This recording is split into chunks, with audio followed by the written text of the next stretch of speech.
자, 오늘 같은 마음, 같은 뜻이라는 제목으로 하나님 말씀 전하도록 하겠습니다. 오늘 우리가 읽었던 본문에 사도 바울이 고린도 교회를 바라보며 교회가 같은 말을 하고 같은 마음과 같은 뜻으로 하나가 되어야 함을 간절히 권면하고 있습니다. 고린도 교회는 예수님 안에서 새로운 생명을 얻은 공동체였지만 여러 파벌이 생겨나면서 분열과 다툼이 일어났습니다. 고린도 교회는 사실 하나님의 은사도 아주 풍성하게 받은 교회입니다. 그런데 이 풍성한 은사 위에 하나님의 사랑이 조금 부족했습니다. 그래서 많은 은사와 지식이 풍부했지만 그러나 이 사랑을 더하는 이 말씀이 오늘 핵심의 말씀으로 우리에게 나오고 있습니다. 자, 복음을 통해서 사랑이 전달이 되어야 됩니다. 그런데 오늘 고린도 교회가 하나 되는데 막는 문제가 있는데 바로 파벌의 문제였습니다.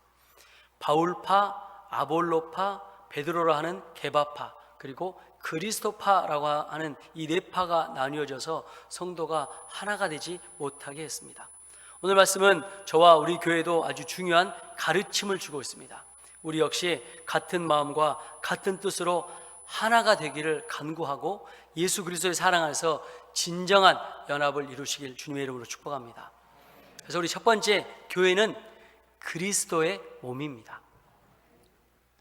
고린도 교회에 파벌의 원인들이 있는데 이 파벌 문제의 한가운데 사람이 있었어요. 지도자들이 있었습니다. 바울이라고 하는 지도자가 있었고, 아볼로라고 하는 지도자가 있었고, 베드로라고 하는 지도자가 있었고, 그리스도파다, 우리는 이 사람 저 사람도 싫다, 그리스도파. 그래서 또 모이는 예수 중심이 아닌 사람 중심의 파벌 모임이 있었습니다. 이거는 지도자에 대한 충성심이 잘못된 방향으로 작용한 결과입니다. 바울이 자신이나 다른 사역자들이 구원과 복음의 주체가 아니라 오직 교회의 주인은 예수 그리스도이십니다. 그래서 예수 그리스도의 중심으로 모여야 되는 것이죠. 특정 지도자에 속한다고 주장하며 우열을 가리는 것은 복음의 본질에서 벗어난 일입니다. 그래서 바울이 믿음의 권면을 하죠. 바울은 교회가 나눠줄 수 없다라고 강조합니다. 자, 고린도전서 1장 13절에 보면 그리스도께서 어찌 나뉘었느냐라고 질문을 하죠. 그러면서 교회는 한 몸이고 머리는 오직 예수 그리스도임을 다시 상기시켜 갑니다. 어디에 소속되어 있는 각자의 소속함을 자랑하는 것이 아니라 그리스도 안에서 하나가 되기를 추구하고 우리가 나아가야 합니다. 자, 그래서 오늘 우리가 읽었던 고린도전서 1장 10절, 같은 마음과 같은 뜻으로 온전히 합하는 것입니다. 여기서 같은 마음은 성도들이 예수님의 마음을 본받아 겸손하고 사랑하는 마음으로 서로를 섬기는 것을 의미합니다. 또 같은 뜻은 복음을 위한 하나된 목적을 가지고 나아가는 것을 이야기합니다. 그래서 같은 뜻은 전도하고 선교하고 다음 세대를 세우는 것에 우리가 하나님 주신 비전을 따라 같은 마음과 같은 뜻으로 나아가는 거죠. 서로 간의 차이를 초월하고 하나님 나라를 이루어가는데 집중하면 교회는 진정으로 그리스도의 몸으로 역할을 감당할 수 있습니다. 오늘 고린도전서 12장에는 교회를 그리스도의 몸이다라고 설명합니다. 우리 몸에는 여러 가지 지체가 있어요. 그죠?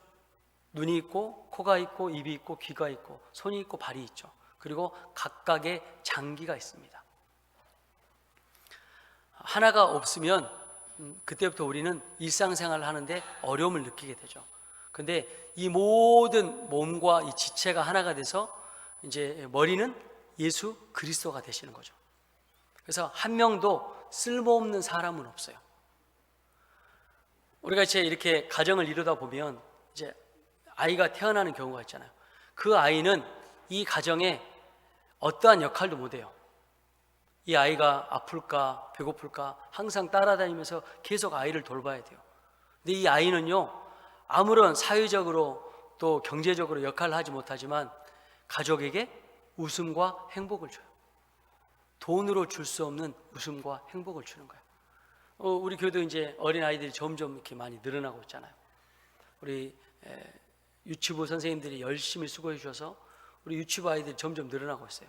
그래서 아이들 막 웃음소리가 들리니까 얼마나 행복합니까? 또 우리 유년부 초등부도 우리 장로님, 권사님, 우리 집사님들이 수고해 주셔서 아이들이 점점 늘어나고 있어요. 감사하죠.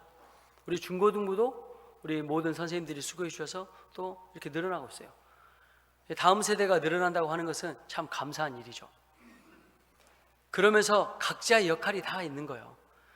다음 세대는 사실은 우리가 경제적으로 또 사랑을 부어줘야 될, 어떻게 보면 소비자 입장에 있는 학생들이죠. 그런데 소비자로 보지 않고 우리를 책임질 다음 세대로 보는 거예요. 그래서 우리가 투자하는 것입니다. 그러면 30년이 지나면 이 나라 이 민족과 우리 교회를 책임지는 리더가 되는 것입니다. 그래서 한 몸의 지체가 각자의 역할을 다 가지고 있어요. 그리고 서로 연결이 돼 있어요. 그리고 하나의 복음을 향한 목표를 이루듯이 예수님 안에서 같은 방향을 바라보며 하나가 되어야 됩니다. 교회는 예수님의 십자가 사랑과 은혜로 하나가 되는 영적인 가족입니다. 믿으십니까?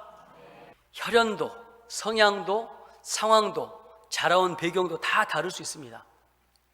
근데 예수님으로 인해서 같은 믿음 안에서 하나로 묶인 거예요. 제가 얼마 전에 다니엘 기도회를 영상으로 참여하면서 거기에 북한에서 넘어오신 여자분의 간증을 들은 적이 있어요. 이분이 간증을 하시는데 이미 한 70년의 세월을 다른 체제에서 이게 북한과 남한이 갈라져서 이제 세월을 보내게 됐습니다. 70년이라고 하는 세월은 이미 많은 세월이 흘러버렸어요. 남과 북이 하나가 돼도 이념으로 하나 되기는 어렵다고 이야기하더라고요. 그러니까 이념의 체제가 다른 데서 70년의 세월을 지나왔잖아요. 그러니까 이념으로는 절대 하나가 될 수 없대요. 그럼 어떻게 하나가 될 수 있을까? 이렇게 접근하면 된다고 팁을 이야기해 주더라고요. 남과 북이 하나가 돼서 통일이 됐을 때 북한 사람들에게 민주주의를 강요하지 말고 북한이 홍수로, 북한이 기아로, 북한이 여러 가지 어려움으로 힘들었을 때 우리가 하나님께 여러분들을 위해서 기도했다고. 여러분들이 건강하고 여러분들이 아프지 않고 나라가 문제가 없게 해달라고 우리는 70년 동안 기도했다고. 그렇게 하면 여러분 마음을 확 연대요. 그러지 않겠습니까, 여러분? 그러지 않겠습니까? 그래서 복음으로 오직 통일될 수 있다, 영적으로 통일될 수 있다, 이런 이야기를 했습니다. 그러면 우리 교회도 고향이 다양하시잖아요. 저는 전라도 광주입니다. 또 여수분도 계시고 전북분도 계시고, 우리 문선 목사님은 군산이 고향이잖아요. 우리 부모님, 우리 어머니도 군산에 사시는데 사투리가 있잖아요. 하나님 도와달라고 막 이러지. 그죠? 말이 다양하잖아요. 다르잖아요. 경상도는 주이소, 그죠? 충청도는 그류이잖아요. 언어가 다르고 환경이 다르고 배경이 다르고 자라왔던 이 기독교의 문화의 배경도 달라요. 우리 교회 이제 방문하신 분들 중에서 우리가 새벽에 마음껏 방언하고 통성기도 하니까 그게 좋아서 오신 분들도 계세요. 근데 장로교는 또 좀 다르잖아요. 요즘 이제 장로교, 감리교, 성결교 상관없이 통성으로 기도하고 성령이 역사하는 교회는 부흥합니다. 모든 게 다 다를 수 있습니다. 그런데 이것을 복음으로, 믿음으로 묶을 수 있다는 사실이에요.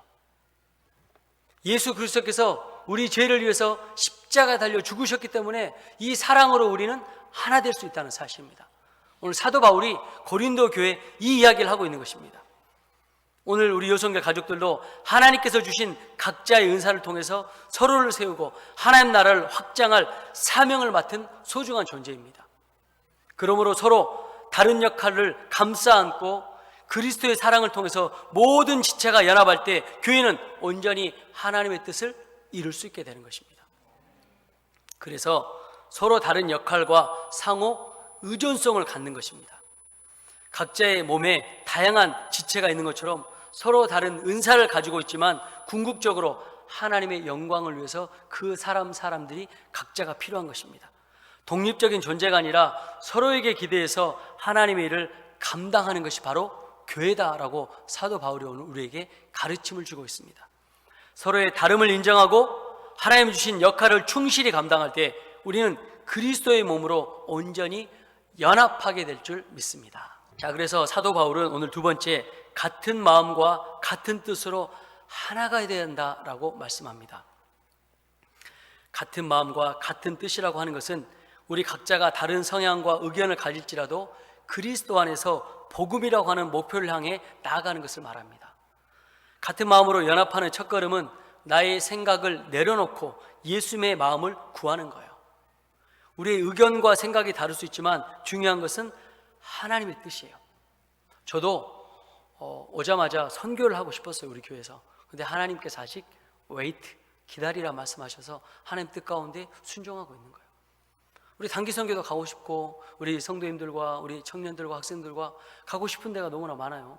그래서 이렇게 어렵게 살고 있고 이렇게 복음이 필요한 곳에 우리 학생 청년들 막 우리 성도님들 소개해주고 싶은 마음이 굴뚝 같아요.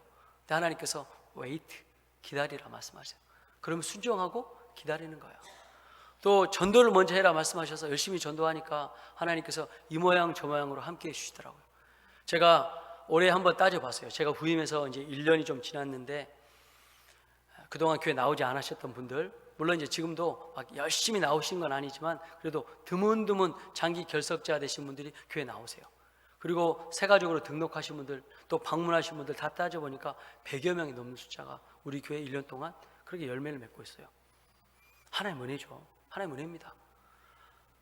그래서 하나님께서 순종하는 전도를 지금은 원하시는 거예요. 그러니까 제가 순종하고 하나님 앞에 믿음으로 그 길을 걸어가는 것이죠. 이 같은 마음으로 연합하는 첫걸음은 뭐냐면 내 생각을 내려놓고 예수님의 마음을 구하는 것입니다.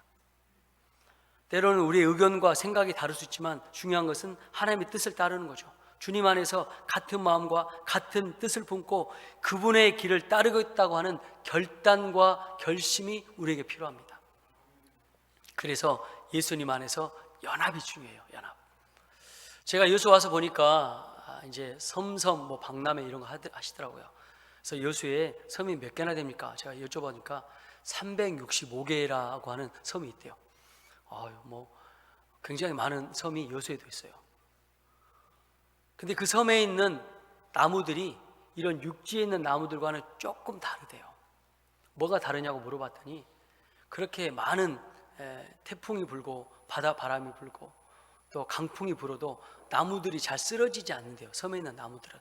왜 그럴까 생각을 해보니까 겉으로 보기에는 다 나무들이 한 그루 한 그루 다 따로 있는 것처럼 보이는데 이 나무들이 바람에 이기려고 밑으로 뿌리를 내서 뿌리끼리 서로 연결이 돼 있대요. 꽉 붙잡고 있는 거예요. 우리 서로 바람에 날아가지 말자. 그래서 꽉꽉 붙잡고 연합을 하고 있대요. 이런 나무들은 영양분이 자기 것만 딱 빨아먹어요. 그리고 다른 나무가 이 나무에 기생해서 내가 살고 다른 나무는 죽게 만듭니다. 근데 섬에 있는 나무들은 조금 다르대요. 그래서 뿌리가 연합해져 있는 거예요. 그래서 큰 바람, 폭우, 태풍에도 끄떡없이 버티고 있는 거예요. 우리도 예수님 안에서 보이지 않는 믿음의 뿌리로 서로 연결돼서 서로 지탱하고 세워주는 관계로 세워질 때 힘든 상황에서도 흔들리지 않고 함께 서일 수 있다는 거예요. 제가 여수 선교회에 빨리 정착하고 또 여수 지역이 너무나 좋고 우리 여수선교 가족들이 이렇게 사랑스러운 이유는 저를 여러분이 빨리 사랑하고 용납해 주셨어요.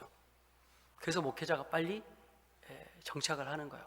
목회도 사람이기 때문에 정착하는데 시간이 걸릴 수 있어요. 그런데 하나님께서 이렇게 귀한 성도님들 만나게 하셔서 잘 정착하게 하는 거예요. 그러니까 저와 여러분이 영적인 믿음의 뿌리가 연결이 돼서 저를 꽉 붙잡아 주시는 거예요. 이제 제가 정착을 했으니까 또 여러분들 위해서 새벽마다 자녀손들 위해서 새벽마다 이름 불러가며 기도하는 것입니다.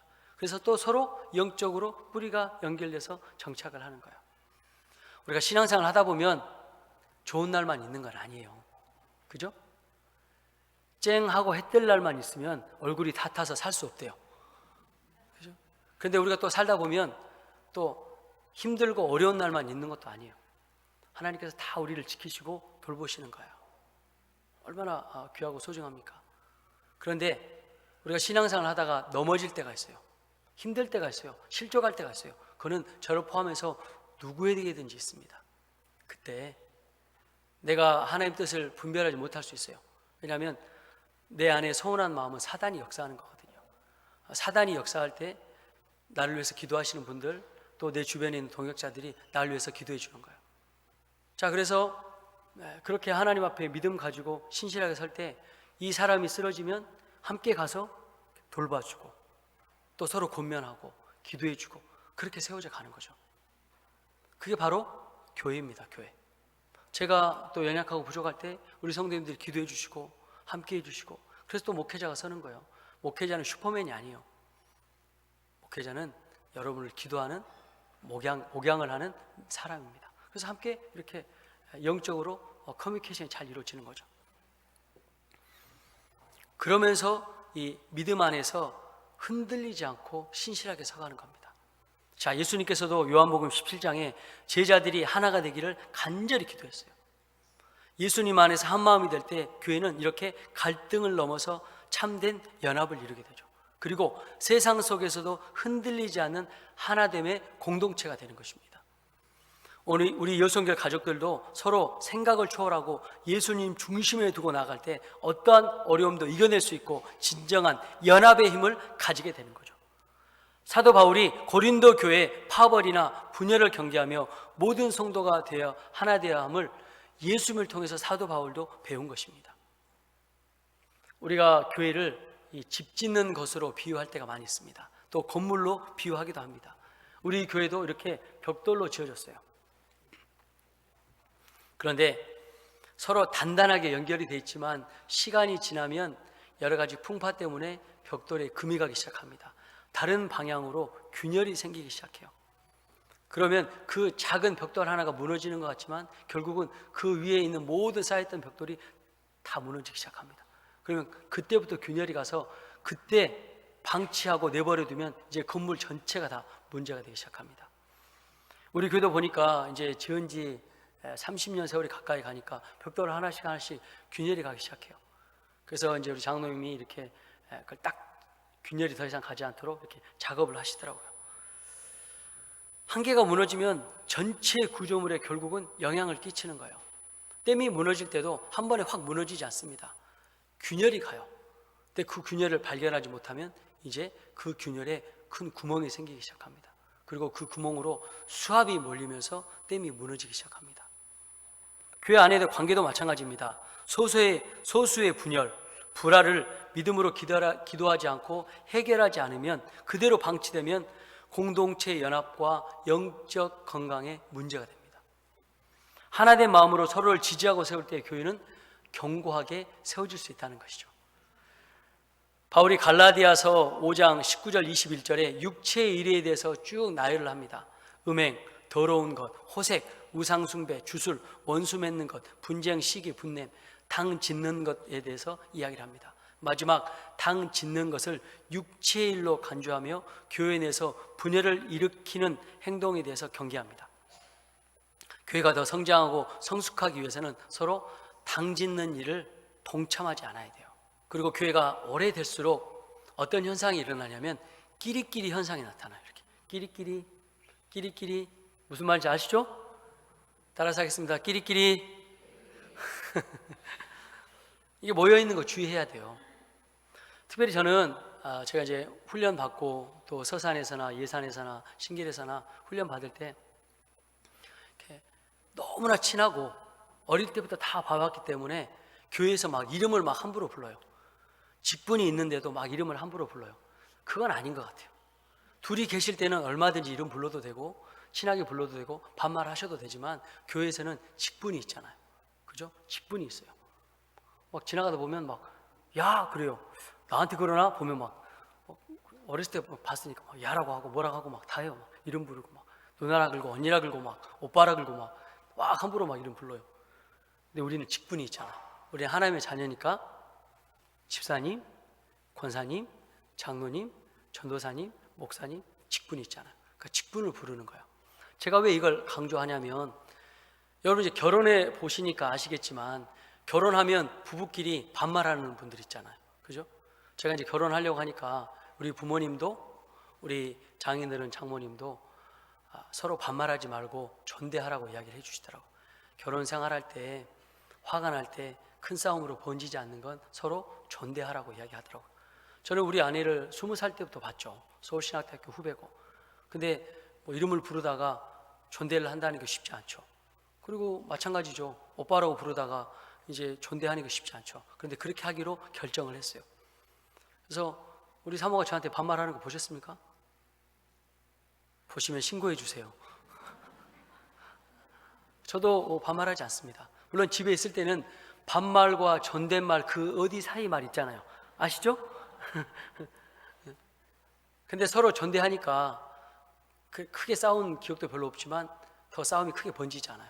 왜냐하면 야, 너 하다가는요 이제 이게 크게 가거든요. 그래서 교회에서 직분을 부르는 거예요. 동의하십니까? 제가 우리 준우 형제, 정훈 형제, 이제 제가 고3 때까지는 이제 우리 아들 같으니까 반말할 수 있죠. 근데 제가 딱 대학교 들어가면 반말하지 않아요. 준우 형제, 정훈 형제. 이제 내년부터는 제가 반말하지 않을 거예요. 제가 예산에서, 서산에서, 신길에서 그렇게 하니까 아, 목사님 왜 이름 부르다가 갑자기 존대를 하시냐고. 근데 내가 그래야 실수하지 않을 수 있으니까. 그래서 우리가 청년들한테는 제가 다 존대합니다. 그래서 실수하지 않아야 되는 거죠. 그리고 너무 끼리끼리 친하면 새신자가 들어갈 수 있는 공간이 없어요. 굉장히 중요합니다. 여러분, 제가 1년이 지나서 제가 이야기하는 거예요. 우리 교회가 지금 계속 새신자분들이 오잖아요. 근데 우리 교회는 정말 성숙한 교회예요. 새신자분들이 오면 가서 말도 같이 걸어주고 친절하게 안내도 해주고 그렇게 합니다. 그래서 이분들이 함께 어울릴 수 있도록 계속 뭐 2겹, 3겹, 3겹 계속 이렇게 안내를 해주잖아요. 우리 교회가 건강한 증거예요. 근데 더 깊이 들어가려면 이제 누구나 들어와서 누구나 함께 어떤 부서에서 봉사하든지 함께 할 수 있도록 우리가 여러분이 디딤돌이 되는 겁니다. 디딤돌. 자, 그래서 파벌이 아닌 교회가 하나가 되는데 우리가 그렇게 섬기는 것이죠. 어떤 분이 교회에 와도 어울리고 함께 성장할 수 있는 공동체가 하나님께서 원하시는 믿음의 공동체, 초대교회 공동체인 것입니다. 그래서 끼리끼리가 아니라 서로 용납하고 이해하고 사랑하며 서로를 세워주는 공동체가 될 때 하나님의 부흥의 역사는 시작이 되는 것입니다. 부흥은요, 아무렇게나 시작되는 게 아니에요. 사람이 모인다고 부흥이 아닙니다. 영적으로 성장하고 복음으로 하나 될 때, 그리고 어떠한 사람이 와도 우리를 통해서 디뎌 나갈 때, 우리를 딛고 일어설 때, 재생산이 될 때 교회의 부흥은 시작되는 것입니다. 자, 그래서 세 번째, 사랑으로 용납하며 세워가는 교회가 되어야 합니다. 교회는 예수님의 사랑을 본받아서 서로 용납하고 서로의 허물을 품어주는 것입니다. 예수님의 십자가의 사랑은 모든 것의 시작입니다. 우리가 서로 다른 성향과 의견을 가질 때도 예수님 사랑 안에서 서로를 이해하고 용납할 때 교회는 예수님의 사랑이 드러나는 공동체로 거듭나게 되는 거예요. 요한복음 17장 20절에 예수님께서 아버지께서 내 안에, 내가 아버지 안에 있는 것 같이 그들도 다 하나가 되어서 우리 안에 있게 하사라고 말씀하셨어요. 그래서 예수님께서 제자들에게 말씀하신 것, 믿는 자들이 하나가 되면 분열과 갈등과 다툼의 영이 떠난다는 거예요. 야고보 기자도 야고보서 3장 16절에 시기와 다툼이 있는 곳에는 혼란과 모든 악한 일이 있다라고 분명하게 말씀으로 기록합니다. 우리가 신앙생활 하면서 사회생활 하면서 갈등이 있는 사람들 만날 수 있어요. 그때 우리가 먼저 해야 될 게 뭔지 아십니까? 갈등의 대치점에 있는 사람 뒤에 있는 흑암의 세력을 예수 그리스도 이름으로 대적하는 것입니다. 물리치는 것입니다. 그래서 우리의 싸움은 혈과 육의 싸움이 아니에요. 정사와 권세와 어둠의 세상 주관자들과의 싸움이에요. 교회가 하나 되면 가장 큰 세력을 잇는 이 존재들이 바로 사탄과 귀신들입니다. 그래서 그런 말이 있잖아요. 죄는 미워하되 사람은 미워하지 말라. 그래서 그 사람 뒤에 있는 흑암의 세력, 하나 되지 못하는 세력들을 예수 그리스도 이름으로 대적하며 그 세력을 꾸짖어야 돼요. 내몰아야 됩니다. 그리고 우리가 예수 그리스도의 사랑으로 그 영혼을 붙잡는 것입니다. 기도하는 것입니다. 1904년에 영국 웨일즈 지방에 영적 대부흥 운동이 일어났습니다. 지역 교회들이 연합하고 같은 마음으로 기도하며 하나님 앞에 나가니까 이런 큰 부흥의 역사가 역사적으로 기록이 되었습니다. 이 부흥의 시작은 에반 로버츠라고 하는 젊은 사역자의 간절한 기도가 있었습니다. 이렇게 많은 교회가 있는데 연합하지 않고, 교회가 있는데 죄와 사망과 흑암의 일들은 더 많이 벌어진 걸 보고 안타까움에 기도합니다. 이 기도가 영국 전체로 퍼져갑니다. 영국 교회는 함께 모여 기도하고 자신들의 자만과 분열을 회개했습니다. 그리고 용서와 사랑으로 하나가 됐어요.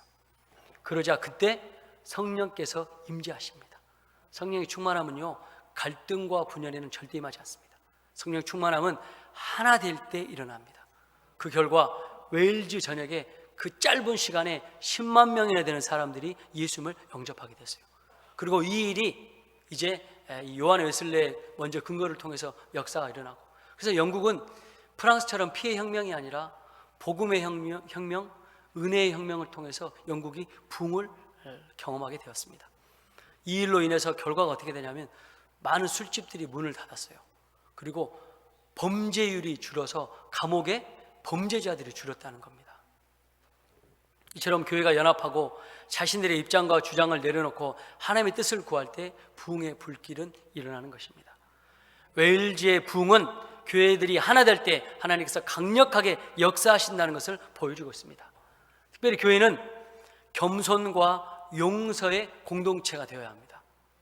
겸손한 마음으로 서로를 받아들이고, 때로는 상대방의 실수와 부족함도 예수님의 사랑으로 품을 때 진정으로 하나 될 수 있어요. 교회는 서로를 비판하고 갈등을 일으킨 곳이 아니라 용서와 사랑으로 하나님의 뜻을 이루어가는 곳입니다. 제가 이렇게 주일날 말씀을 선포할 때는요, 월요일날 이렇게 도서관을 가요. 그리고 또 월요일 새벽, 또 주일 저녁부터 하나님 말씀을 달라고 일주일 전부터 기도해요. 어떤 말씀은 2주 전부터 주시더라고요. 이 말씀은 일주일 전부터 하나님 계속 저에게 주신 말씀이었어요. 그리고 제가 1년을 기다렸다는 말씀이에요. 하나님께서 딱 허락하셨어요.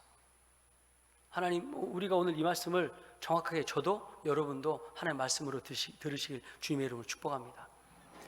예수님의 제자들이 예수님 십자가에 달려 못 박혀 죽으실 때 다 떠나갔어요. 수제자라고 하는 베드로는 예수님을 저주하며 부인했습니다. 이 제자들에게 예수님께서, 부활하신 예수님께서 그들에게 나타나세요. 그리고 고기를 잡고 있는 베드로와 그 제자들에게 나타나셨어요. 그리고 너희가 잡은 고기 가져오라 그러잖아요. 그래서 그 물고기로 아침 밥을 만들어서 제자들을 이제 대접을 합니다. 그리고 나서 3번의 질문을 이야기하십니다. 요한의 아들 시몬아, 내가 나를 사랑하느냐? 내가 사랑하는 줄 주께서 아십니다. 이 3번의 동일한 질문과 베드로의 대답했습니다. 그리고 예수님께서 뭐라고 이야기하십니까? 내 양을 먹이라, 치라 라고 이야기하죠. 내 양을, 이웃을 사랑하라 라고 이야기하죠. 이 사랑에 베드로와 그 제자들이 감동을 합니다. 그리고 이제 다시 부활하신 예수님을 사모하며 다시 교회로 돌아갑니다. 복음을 전하는 현장으로 돌아가요.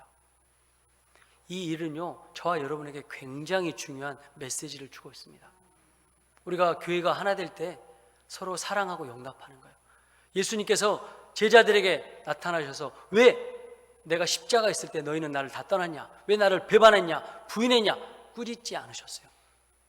아무 말씀하지 않으시고 그들에게 아침밥을 지어서 대접하셨어요. 그 밥을 제자들이 먹을 때 이 밥이 입으로 들어간지 코로 들어가는지 아마 몰랐을 거예요. 근데 예수님의 사랑을 통해서 제자들은 변화됩니다. 그리고 이들이 모여서 어떻게 합니까? 기도하죠. 사도행전 2장에 성령의 충만한 역사가 일어나기 전에 이미 예수님의 제자들은 예수님의 사랑으로 녹아들 있었어요. 하나가 되어 있었습니다. 그리고 사도행전 2장에 정확하게 120문도가 있는 마가다락방에 성령의 역사가 일어납니다. 그리고 그 현장에 명제를 기념해서 왔던 수많은 나라의 유대인들이 그 이야기를 듣고 복음을 듣고 또 퍼져서 교회를 세우기 시작합니다. 이렇게 교회는 하나 될 때 부흥의 시작이 될 수 있다는 사실입니다. 그래서 우리는 예수님의 사랑을 나눠야 됩니다. 교회가 예수님의 사랑을 세상에 비추는 거울이 돼야 되는 거예요. 우리가 서로 사랑할 때 우리 서로 사랑함을 세상 사람들이 보는 것입니다. 제가 얼마 전에 그런 설교했잖아요. 여러분들이 교회에서 어려운 일 있고 힘든 일일 때 자녀손들과 가족들에게 서운함을 이야기하지 마십시오.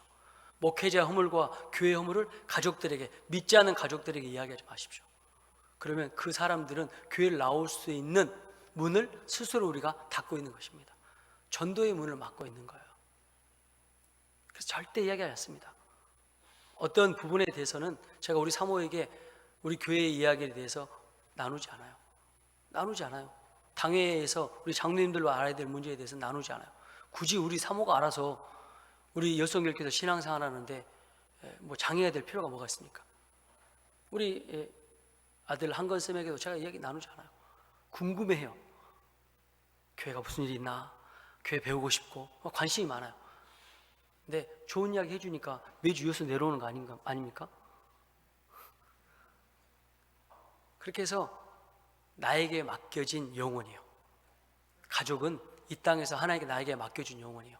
이 영혼이 천국에 가는 날 동안 신앙생활 잘 할 수 있도록 도와주는 거예요. 나중에 천국에 만났을 때 서로 감격하며 또 고마워하며 서로 축복하는 시간 간다고 생각해 보세요. 얼마나 귀합니까?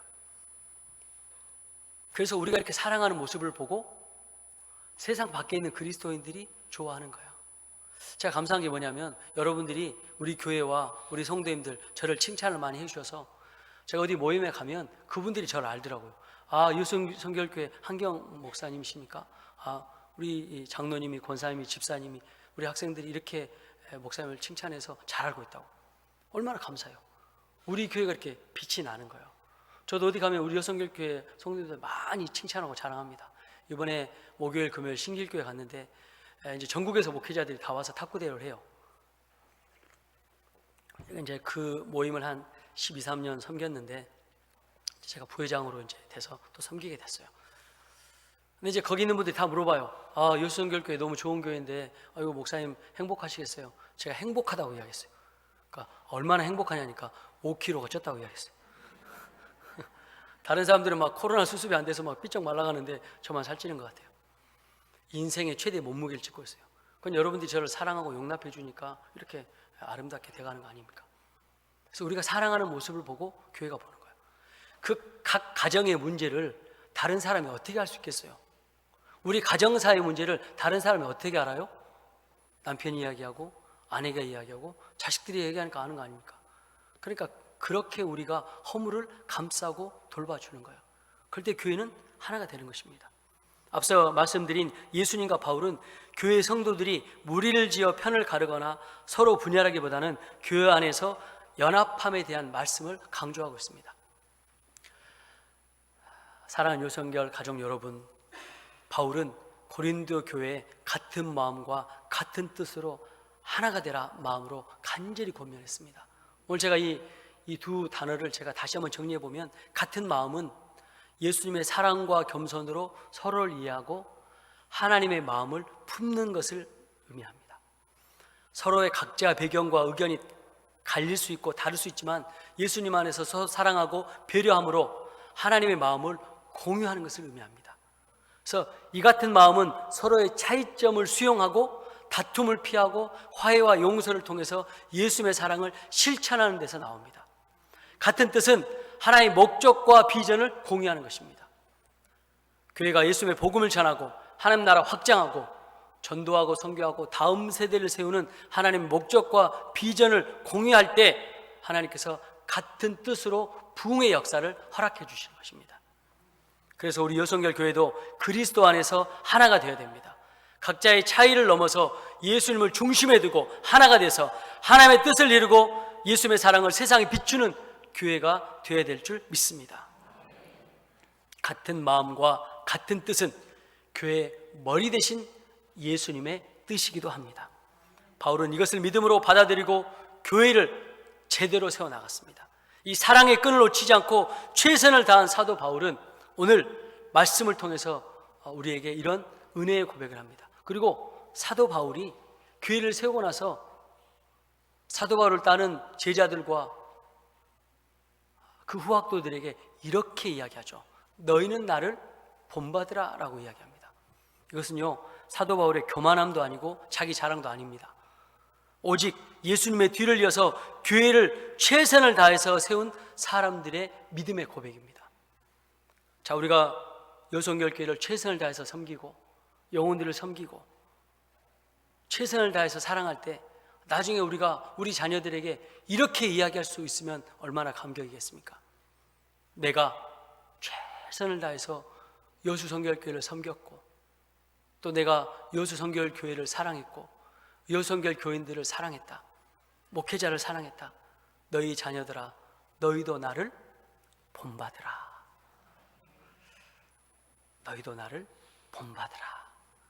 이 믿음의 신앙의 울림이, 하나됨이 저와 여러분 가운데, 우리가 기도하는 다음 세대 가운데 함께 하시길 주님의 이름으로 축원합니다. 기도하겠습니다.